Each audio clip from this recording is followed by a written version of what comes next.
Good morning, one and all. Today we are going to discuss about anatomy of ischioanal fossa. What are the learning objectives? At the end of class, you all should be able to describe and demonstrate the boundaries, content, applied anatomy of the ischioanal fossa, and you should be able to explain the anatomical basis of perianal abscess and fistula, perineal tear, and episiotomy. Okay. So what is perineum actually? We can see here, this is a diamond-shaped region that lies between the two upper part of the thighs and below a muscle. You'll see later on what is levator ani, between inner aspects of the thighs, and it will be anterior to sacrum and coccyx. So this diamond-shaped space, this is female perineum, this is male perineum. Here we can see the scrotum. So these are thighs. Okay. So in between the thighs, upper part of thighs, we have this diamond-shaped space called as perineum. And if we see the exact boundaries, the bony boundaries, we can say perineum is the area which lies below a muscle called as levator ani, or which is also called as the diaphragm of this pelvic cavity. Actually, I'll show you later on what exactly the deep boundaries are. These are the boundaries which forms the pelvic outlet actually. Okay, so whatever the boundaries of pelvic outlet is the bony pelvis, we can see two and right and left hip bones with the sacrum articulating and forming the bony pelvis. This is inferior aspect of the bony pelvis, which we call as pelvic outlet. So deep boundaries are actually the boundaries of pelvic outlet, which is called as the perineum finally.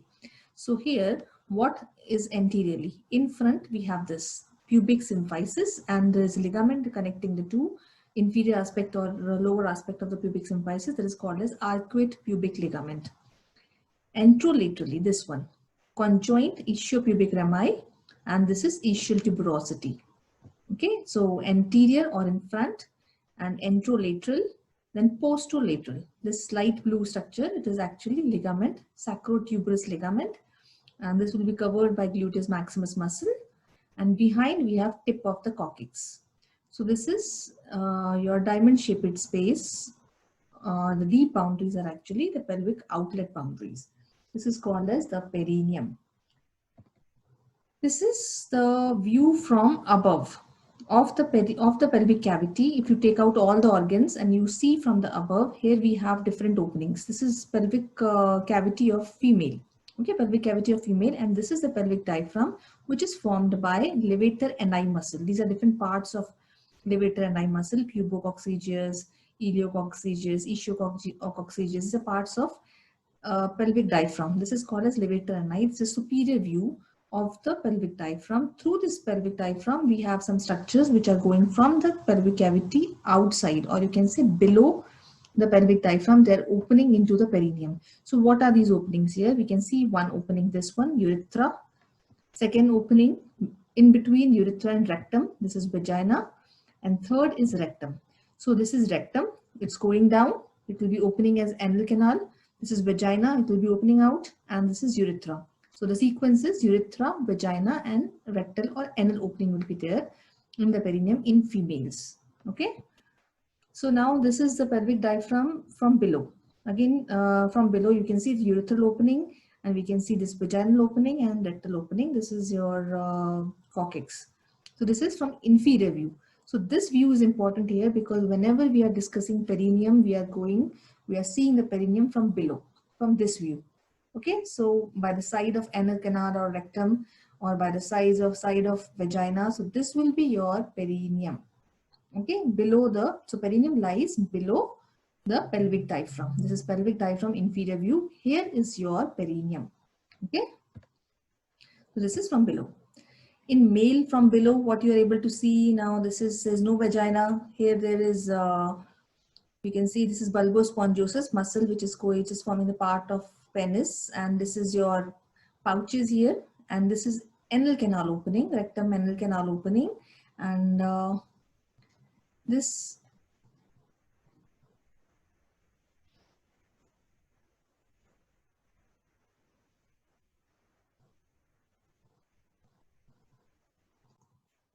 So here we can see the anal canal, And this is coccyx, this is gluteus maximus. So this is the perineum in male from below, view from below. Okay. So now if we take an imaginary line connecting the anterior part of ischial tuberosity, this is ischial tuberosity, if we make an imaginary line which is passing through the anterior margin of anal canal and connecting the two ischial tuberosities, this imaginary line divides the perineum, diamond-shaped perineum, into two triangles. The triangle in front is called as anal triangle, or sorry, urogenital triangle, and the triangle which is behind it is called as anal triangle. Okay, so we have two triangles here. One is urogenital triangle in front and one is anal triangle behind.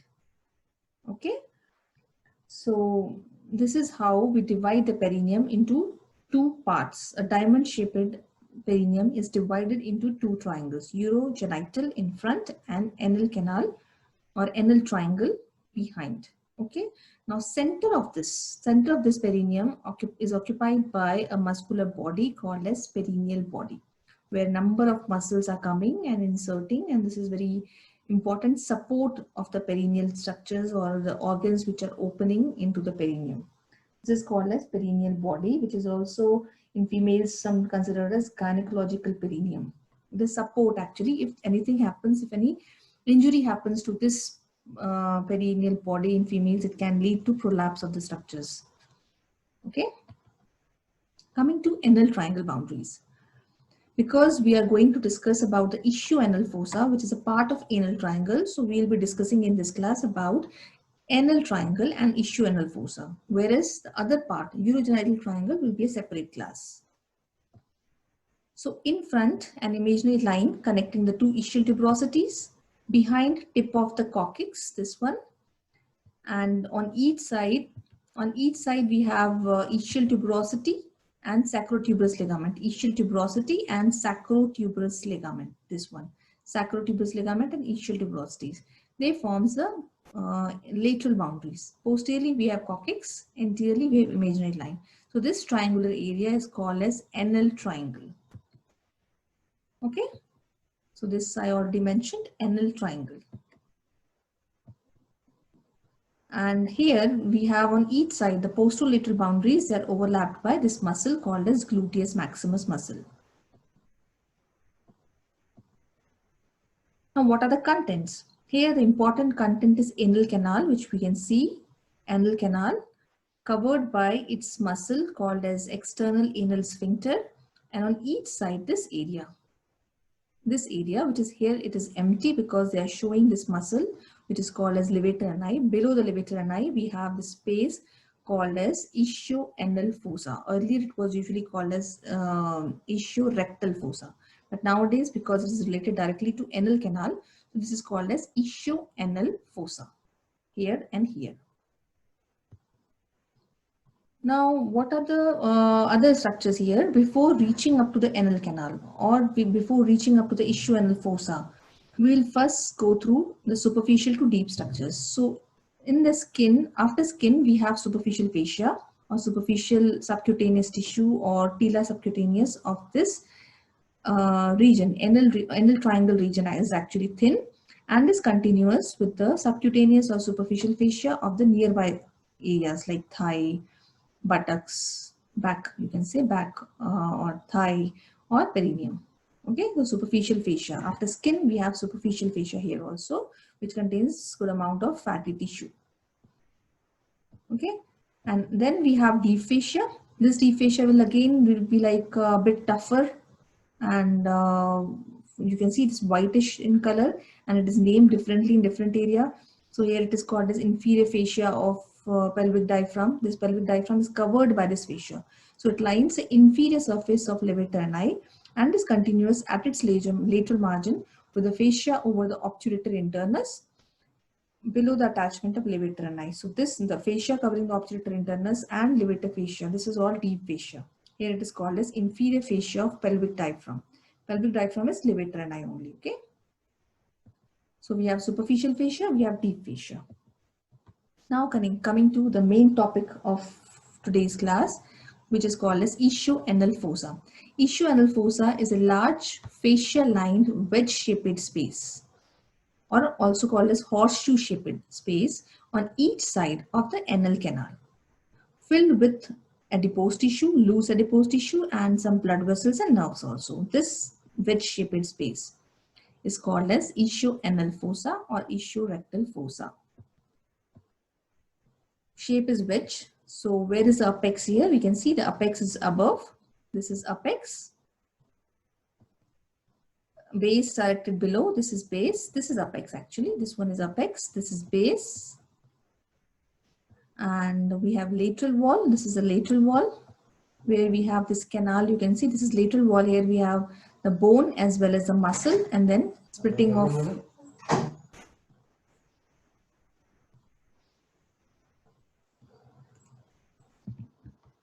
so we can see lateral wall is vertical and medial wall. This is medial wall. It's sloping. Okay, sloping medial wall. Lateral wall is more or less vertical. Apex is above. Base is below. This is your wedge-shaped ischioanal fossa. Okay, this is medial wall. Measurements approximately, if we say the vertical measurement is approximately 5 centimeters. Anteroposterior, if you go from before backwards, that will be also 5 centimeters. And transverse diameter will be approximately 2.5 centimeters. Boundaries. Coming to the boundaries, it has apex and base. So this is base. Base is formed by skin and superficial fascia. Apex is above, which is formed by, we can see a fascia is there. These muscles are just not lying here. They are covered by fascia from above and fascia from below. This muscle is called as levator ani, which is forming the pelvic diaphragm. It has fascia above and fascia below. So this below, the fascia below, and this is your one muscle, obturator internus. It is also covered by fascia. So we have this fascia called as obturator fascia, and the fascia which is lining the inner aspect, or we can say lower aspect of the pelvic diaphragm, called as inferior fascia of pelvic diaphragm or anal fascia. So apex is formed by fusion of this anal fascia with this obturator fascia. Okay, so this is one fascia, inferior fascia of pelvic diaphragm or anal fascia, and another fascia, this is your obturator fascia. Together they are forming apex. Okay, base is formed by skin and superficial fascia with its contents. Laterally, we have two structures. One is this obturator internus, which is covered by its fascia, obturator and the fascia of the obturator internus. Second structure is bone, this bone called as ischial tuberosity. Okay, so we have two structures. Vertical wall is a lateral wall. Now medially we have two structures again. We have one is this muscle, the pelvic diaphragm muscle, which is levator ani, covered by anal fascia or inferior fascia of pelvic diaphragm. And another structure here which is forming the medial wall is this sphincter, external anal sphincter. Okay, external anal sphincter, this one. This is forming the lower part of medial wall. That's why this wall is sloping. Okay. Now other boundaries, anterior and posterior. We are done with apex, base, lateral wall, medial wall. So it's a wedge shaped, so it has multiple boundaries. So anteriorly, it extends up to the posterior border of perineal membrane. Now here, this is your ischiopubic rami. As I said earlier, this is called as ischiopubic rami.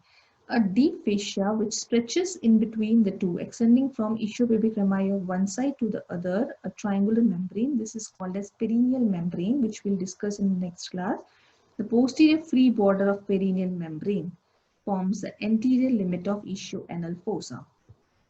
Okay. Posterior limit will be by these ligaments. Sacrotuberous, this one, sacrotuberous ligament covered by the muscle here, the gluteus maximus muscle. So posterior extent will be the ligament, sacrotuberous ligament covered by the gluteus maximus muscle. Okay, this is another diagram, the line diagram, which you can draw for your exams or for practice. This is anal canal. See, this is rectum and anal canal. Outside anal canal, we have a sphincter here. This is called as internal anal sphincter. These are smooth muscles. And outside this, we have In parts, we have three parts here, 1, 2, and 3. This is your external anal sphincter with different parts, superficial and deep part. Okay, so this is external, this is internal anal sphincter. This is levator ani with its fascia and obturator internus with its fascia. And in the lateral wall, we have this structure. This is actually a canal, pudendal canal formed by splitting of these fascia only. This is base skin over here. Okay, skin and fascia. So levator ani with inferior fascia of pelvic diaphragm, deep part of external anal sphincter, obturator internus, obturator fascia, ischial tuberosity. They are in the lateral wall. Okay. So if we can see, this is your ischial-anal fossa. Anterior limit is this, posterior limit is this. Okay. And you can see here there is a ligament also. Anococcygeal raphe or anococcygeal ligament here. Okay. Now, these are the classical boundaries of ischial-anal fossa, but there is some extension of this fossa called as recess. So, when we talk about recess, you should understand what is recess here. Any recess which comes from actually the word comes from Latin word recessus, meaning going back or extension. So actually it is extension of a space beyond its margin. So if we say this area, this space is your recess. Okay, actually we have three extensions. This is actually the proper ischial fossa. Extension beyond here. This here. This is a parasagittal view. If you take the parasagittal section of the ischial canal or perineum here, so you will be able to see this space. It has extension towards, this is pubic symphysis. This is ischiopubic rami. This is gluteus maximus and sacrum. So this is your anterior aspect. This is posterior aspect. So some extension towards this and some extension towards this posterior aspect. So this will be posterior and this will be anterior extension. So we have three types actually recesses: anterior recess, posterior recess, and horseshoe shaped recess. Okay, so the one which is lying in the center, this is the main part whose boundaries we read, we understood. So this is your main part of the ischial fossa. The part which is extending in front is called as anterior recess. The part which is behind is posterior recess. Okay, we cannot see here the horseshoe shaped recess. I'll tell you later on. So for now, anterior recess is the recess which extends in front and it is going towards the levator ani. So we can say towards this pubic symphysis and it is bounded above by the levator ani, below by the perineal membrane. So actually I told you the boundaries, the anterior extent of ischial fossa is posterior limit of perineal membrane. So when it goes deep to perineal membrane, that means it is bounded below. If you actually imagine the patient in standing in anatomical position. So below will be this perineal membrane. This is the position which we are looking from below. The classical position which we call the lithotomy position. From below you are opening, you are seeing the perineum. You open these structures, now you have reached here. You have removed skin, superficial fascia, deep fascia.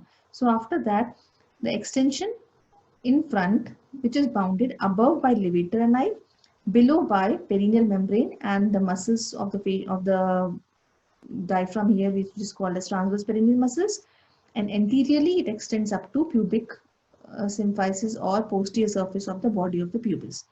That is your anterior extension, anterior recess. Okay, something like this. So above levator ani, below perineal membrane and the muscle attached, transverse perineal muscles.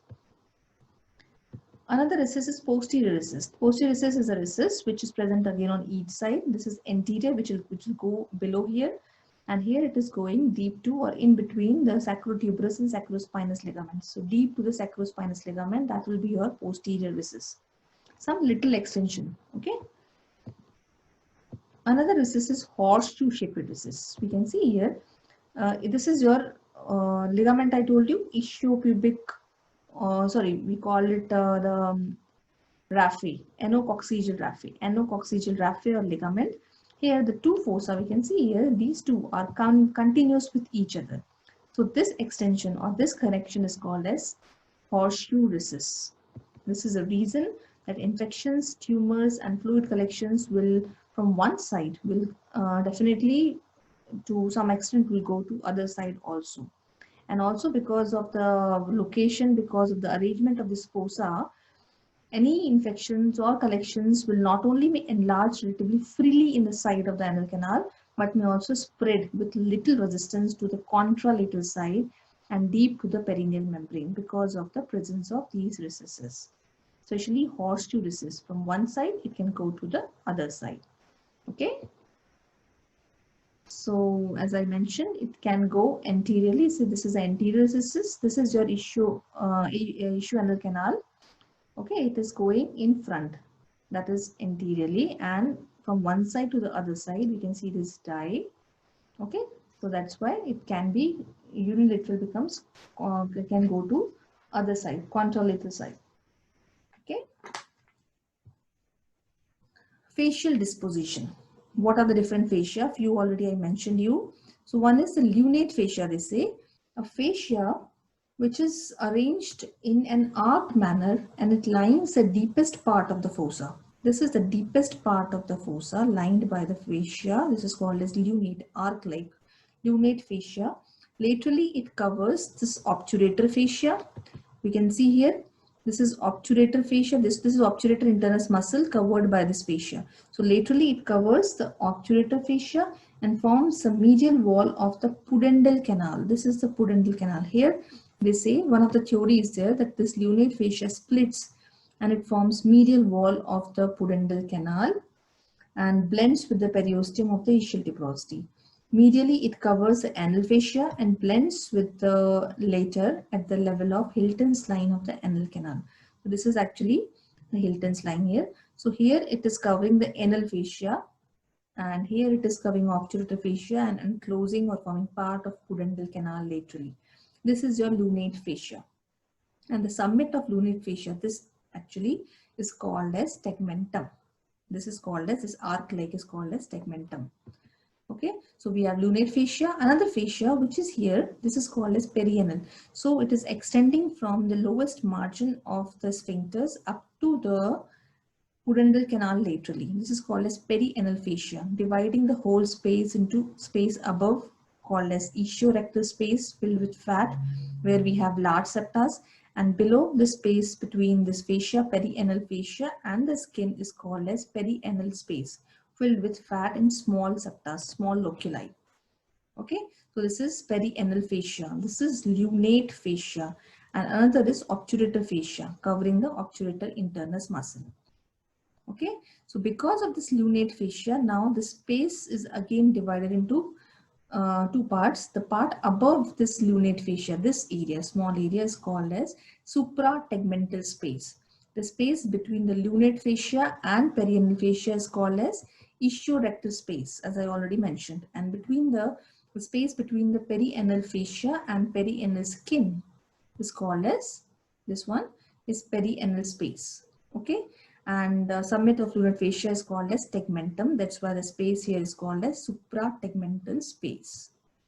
Okay, so spaces: suprategmental space, ischiorectal space, and perianal space.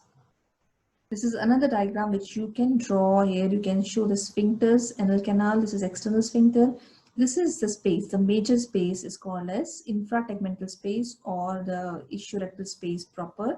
Above this fascia lunata, this is suprategmental space. This is tegmentum actually, and below there will be perianal space. Now, what are the contents? As we know, the major content is the fatty tissue. Okay, of this, the fat is the main content. In addition, in the lateral wall, we have this. So in addition, we'll be having the content will be pudendal canal with its contents. So now if we say fat, so fat in the ischiorectal fossa proper is arranged in large loculi and septas are actually a bit larger, and whatever incomplete septa you can say loosely packed fat is there. So whenever abscess will be there in this area, it will be more or less painless. Whereas in perianal space, we can see the fibrous septas are very small, the loculi are very tightly packed. So if there is any infection in this area, it will be mostly painful. Okay, so because of the arrangement of fat like this. So this is another content very important is in the lateral wall called as pudendal canal with its contents like internal pudendal vessels and pudendal nerve. Okay, we'll discuss in detail. So the vessels actually are the inferior rectal artery and vein. We can see this is inferior rectal artery, which is actually coming from the internal pudendal artery only. So inferior rectal artery corresponding nerve will also be there.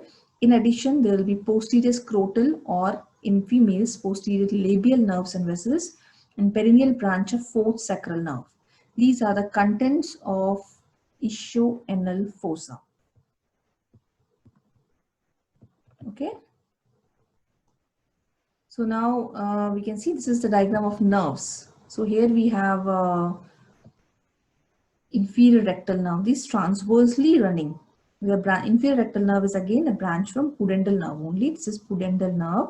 From pudendal nerve we have transversely running. So from lateral to medial side inferior rectal nerve is going. And here it is giving some other branches, perineal nerve and dorsal nerve of penis or clitoris.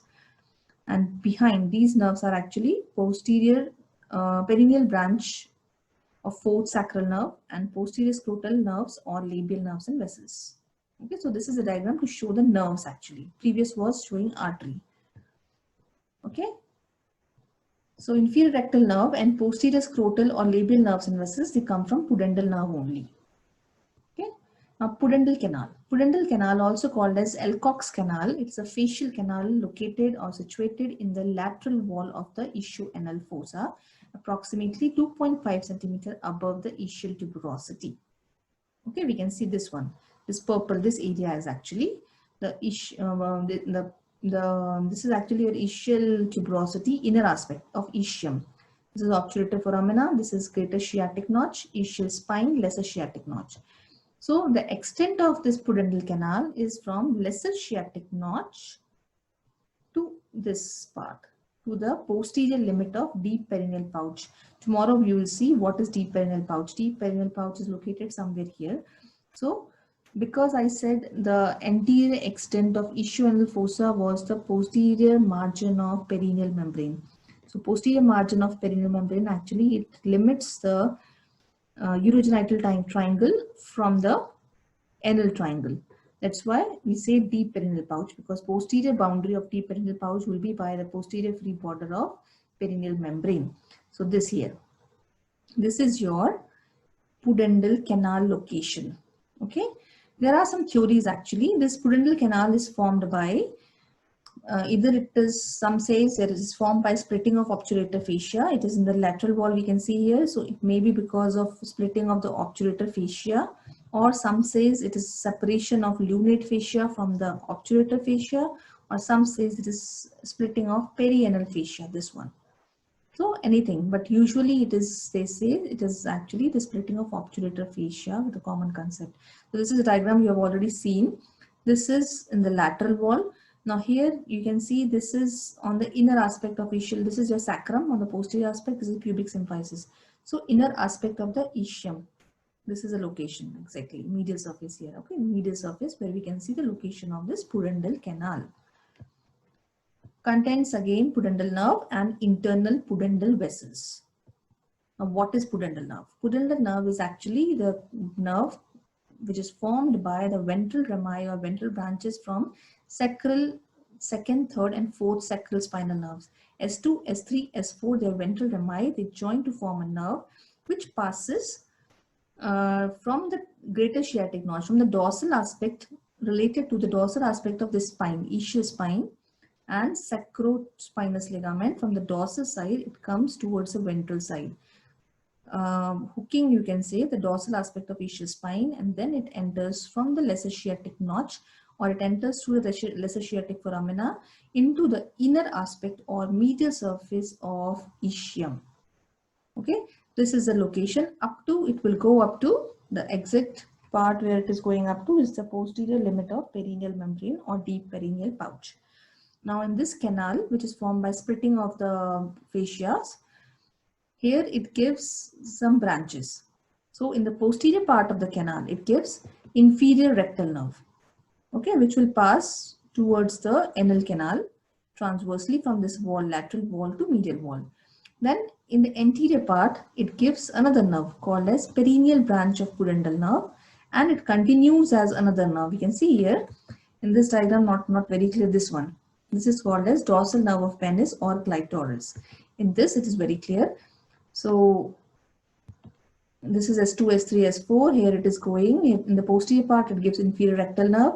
Then it gives perineal nerve. This one is perineal nerve. And the continuation is called as dorsal nerve of penis, or in females, dorsal nerve of clitoris. This perineal nerve supplies other structures in the perineal pouches we'll see in the later class. And this is your inferior rectal nerve to supply the rectum. So these are three important branches of pudendal nerve within the canal. Okay, so pudendal nerve is actually the branch from S2, S3, S4. Now, in this inferior rectal nerve, I am mentioning this nerve properly because this is a part of or content of ischoanal fossa. Now, here we have this pudendal nerve. From the pudendal nerve, inferior rectal nerve is passing towards the medial side. So it's a branch of pudendal nerve in the pudendal canal. It passes transversely from the lateral wall to the medial wall of ischoanal fossa, and it forms, when it is going like this, is actually arced away. It is forming an arc with the convexity upwards.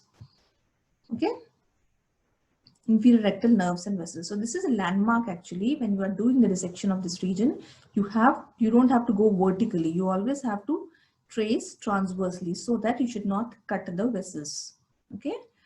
So another diagram which you can draw in your exams of the pudendal canal. Pudendal canal or Alcock's canal is usually asked as short note separately, or ischoanal fossa is most commonly asked 5 marks question. Okay. So you can draw here, this is a fascia forming a canal.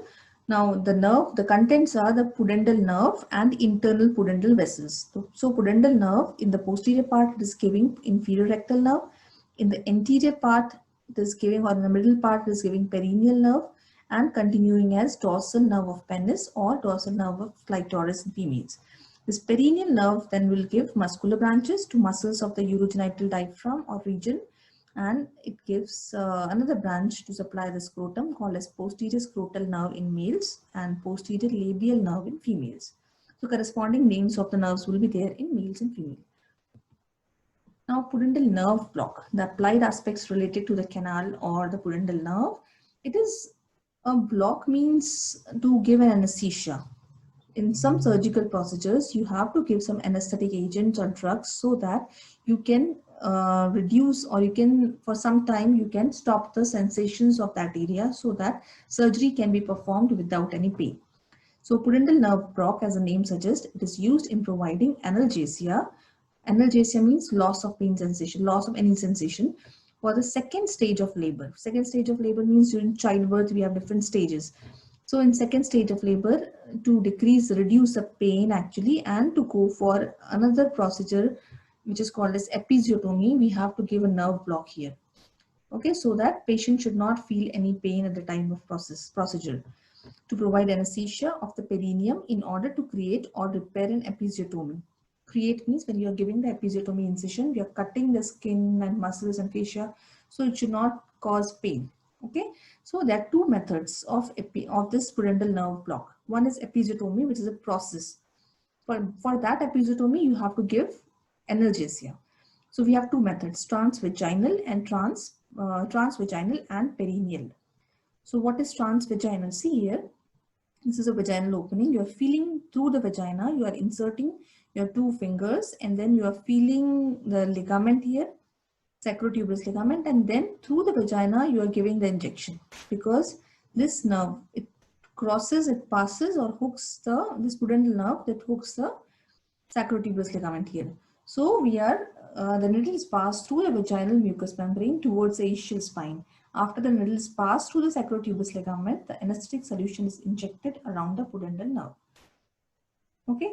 In perineal method, you have to first feel the ischial tuberosity. Then you know about 1 inch deep to ischial tuberosity, we have pudendal canal. So we can give the anesthesia directly outside in the perineal region. You don't have to insert the needle through the vagina. It is directly through the skin over here. But in the in the ischial spine region.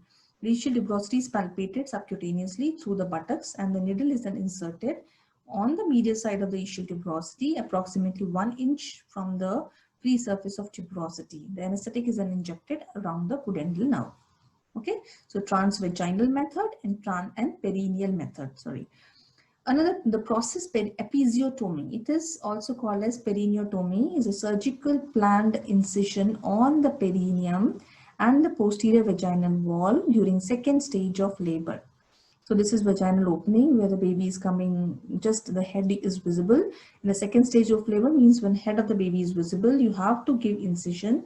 Sometimes it may not be required, but usually when the delivery is for the first time in any female, in preemies we call it, because the opening is very small, you have to enlarge the opening. Okay, so you have to enlarge the vaginal opening or introitus. We have to facilitate easy and safe delivery. So to minimize the rupture of perineal muscles and fascia, otherwise when the pressure is more, it may rupture these structures, perineal muscles, leading to perineal tear, and to reduce the stress on the female head. Usually these are the common indications where we are going for episiotomy.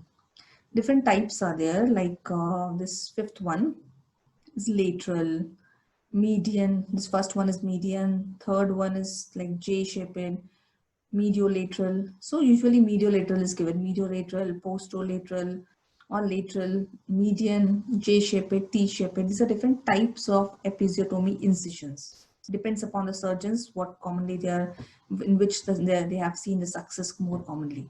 Okay, and advantages why we are going again for maternal advantages is like easy to repair. This incision is easy to repair, reduction in duration of labor because you don't have to wait when the baby will come out. If the baby's head is visible, if there is some stress and the baby is not able to come out, you have to give the incision so that easily it can come out and there will be reduction of trauma.